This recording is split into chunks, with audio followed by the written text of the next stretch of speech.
everybody. Welcome to Sacred Insights. I'm Andrea Bacon. Thank you so much for joining us. I wanted to talk about today for our chat about reincarnation and the information specifically that Edgar Casey brought through when he did thousands of readings on this subject. So, in case you didn't know who he was a very well known psychic and healer that would enter a self induced trance state and provide information on a wide range of topics that included spirituality, past lives, people's health, and future events. Now, he was referred to as the sleeping prophet, and he would look at his client's current life, offer insights about their purpose and people's soul. So he focused on ways to deal with the here and now, saying that it's not so much important to know who you were in a past life, but to understand the effects on, how it affects our life now, presently, and what conditions and challenges we face because of it. Because that is very helpful for a lot of people. And a key component from his readings is the idea of karma. And, karma is Sanskrit. It means cause and effect. And the readings indicated that there really isn't karma between people so much like we think, as in his theory is with one's own self. And we often meet ourselves through relationships with other people. And the choices that we make determine our life's experiences. Karma isn't actually a punishment so much like people think, but what we put out, we eventually get back. Sometimes it's in the next life, but not always. And so, in order to understand, that we are energy beings, our actions in our life that we experience, we put someone else through. And whether that be good or bad, then we see from the other person's perspective and have something to compare our life experiences with, something to have a different viewpoint on, and see it through other people's eyes. So, Casey says that our talents and skills are never lost. If you have developed an ability in one life, you will still have it available to you in the next that you're able to draw on.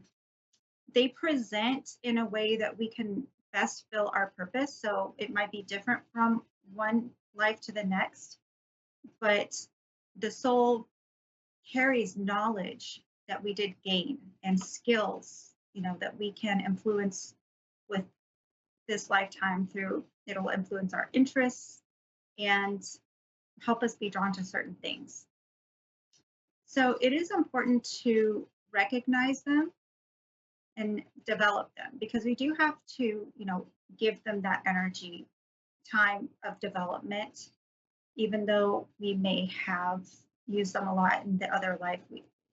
It's kind of like muscle memory for our bodies, and to go ahead and learn some more about it, develop it, which is kind of like what we do with our spiritual abilities, because we all have those, and pretty much all of us have used them at some point in other lifetimes. But we do have free will, so you do not have to do that. But it is, like I said, is very helpful. But we have the power to shape our destiny through our thoughts, intentions, and actions in the present moment. And Edgar Casey said that after we die in the next life, while we're over there in between lives, our soul is given time to decide, for ourselves what lessons we need to learn next. So that is actually left up to us. That is our choice. We will meet with guides, sometimes ascended masters, and a council that helps with souls towards learning their lessons and healing their karma and their soul development. So we meet with them, they help us, and then eventually we decide. So if we do return to Earth, our soul usually chooses to be around other individuals from their soul group that we have been through with before. And also we change genders from incarnation depending on what is best for that particular life. We also choose our parents, our name, and our location, the location that we're born into and kind of end up living most of our lives in. Because that's going to be what best suits us for what we need to learn. And it's believed that before we're born, we enter into soul contracts with the people that we're going to have relationships with. And usually those are the ones from our soul groups. Um, so each of our choices is based on circumstances that are going to provide us help with the necessary growth and the evolution for our soul. Um, Earth is a soul school. So we learn through duality here. And that is why we need to have an ego while we are here. Because with the duality, it balances out the ego and the spirit.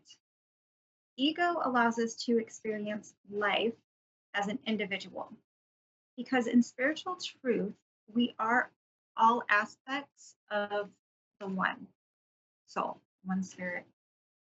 And when we know what we don't want, it really helps us to know what we do want.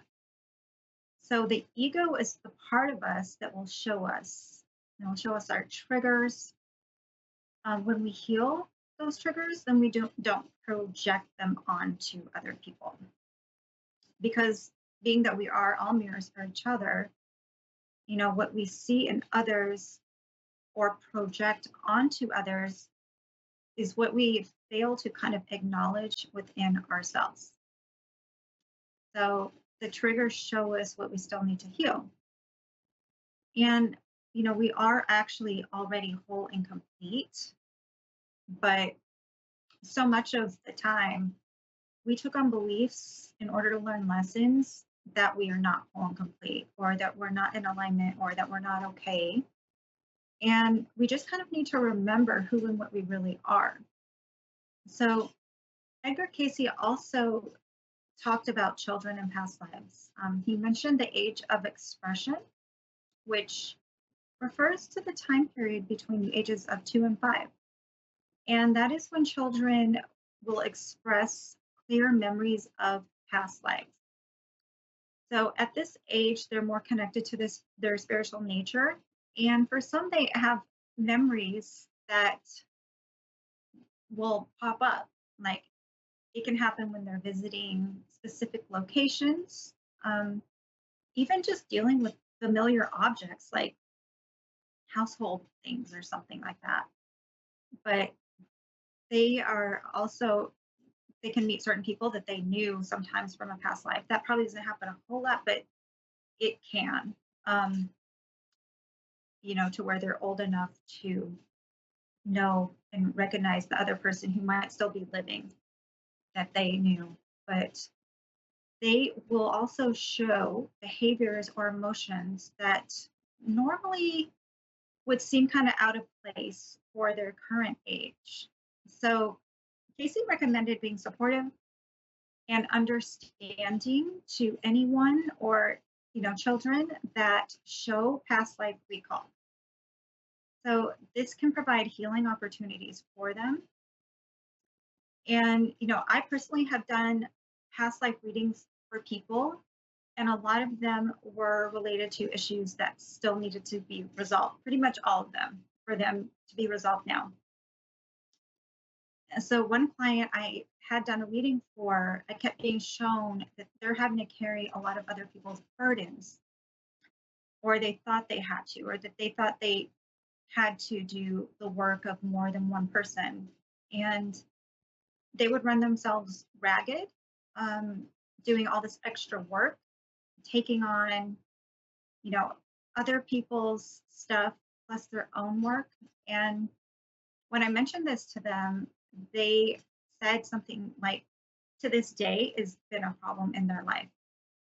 One of the lessons that they carried was from that past life into this incarnation is self-worth.